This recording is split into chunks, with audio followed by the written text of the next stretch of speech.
ఒక దేశానికి ఉండే సంస్కారం పాకిస్తాన్కి ఎట్లాగూ లేదు. ఒక దేశానికి ఉండేటటువంటి బాధ్యత పాకిస్తాన్కి ఎట్లాగూ లేదు. భారతదేశం ప్రతి ముక్క బాధ్యతగా చేస్తుంది, యుద్ధమైన బాధ్యతగానే చేస్తుంది. అమెరికా చెప్పడంతో లేదా అమెరికాని బతిన్లాడుకుని పాకిస్తాన్ భారత్తో చర్చలకు వచ్చి ముందుగా యుద్ధ విరమణ కోరి ఇప్పుడు మాట మార్చేసింది. దాంతో ఇవాళ డిజిఎంఓ స్థాయి చర్చల్ని భారతదేశం పక్కన పెట్టించింది పొద్దున. ఇప్పుడు దాని తర్వాత మీడియా ముందుకి త్రివిధ దళాలకు సంబంధించినటువంటి ప్రతినిధులు వచ్చారు. నిన్న చెప్పిన దానికి కంటిన్యూషన్గా కొన్ని కీలకమైనటువంటి విషయాలు వెల్లడించారు.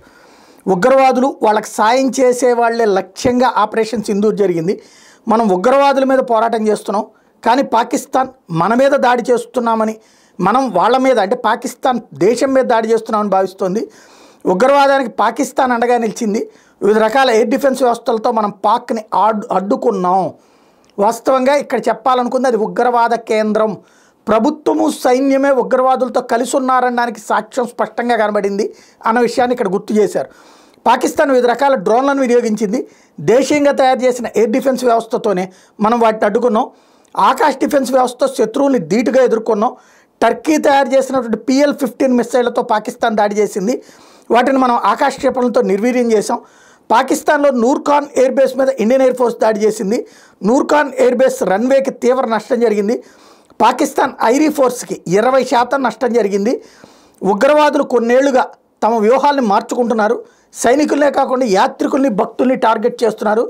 9-10 తేదీల్లో పాక్ మన వైమానిక స్థావరాన్ని టార్గెట్ చేసింది, కానీ మన డిఫెన్స్ వ్యవస్థతో వాటిని అడ్డుకున్నాం. మల్టీ ఎయిర్ డిఫెన్స్ వ్యవస్థను దాటుకుని పాకిస్తాన్ మన వైమానిక స్థావరాన్ని ధ్వంసం చేయలేకపోయింది. దేశ ప్రజలంతా మాకు అండగా నిలిచారు. శత్రు విమానాలు మన దేశంలోకి రాకుండా అడ్డుకున్నాం. మన అన్ని సైనిక స్థావరాలు సిద్ధంగా ఉన్నాయి. ఎలాంటి ఆపరేషన్ కానీ మేము సన్నద్ధంగా ఉన్నాం. పాక్కి జరిగిన డ్యామేజ్ ఆ దేశం చెప్పుకోవడం లేదు.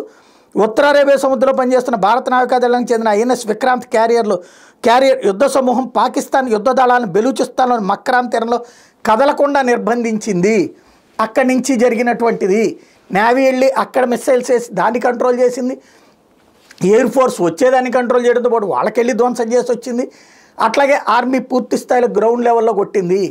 అన్ని రకాలుగా త్రివిధ దళాలు perfect command control operating system ద్వారా పనిచేసి ఎలాంటి అవకాశం పాకిస్తాన్కి ఇవ్వలేదు అన్నటువంటి విషయాన్ని త్రివిధ దళాలు స్పష్టంగా చెప్పి ఇక్కడ మన లక్ష్యం ఉగ్రవాదుల్ని అంతం చేయడం మాత్రమే, పాకిస్తాన్ మీద యుద్ధం కాదు అన్నటువంటి కాన్సెప్ట్ని స్పెసిఫిక్గా చెప్పుకొచ్చారు.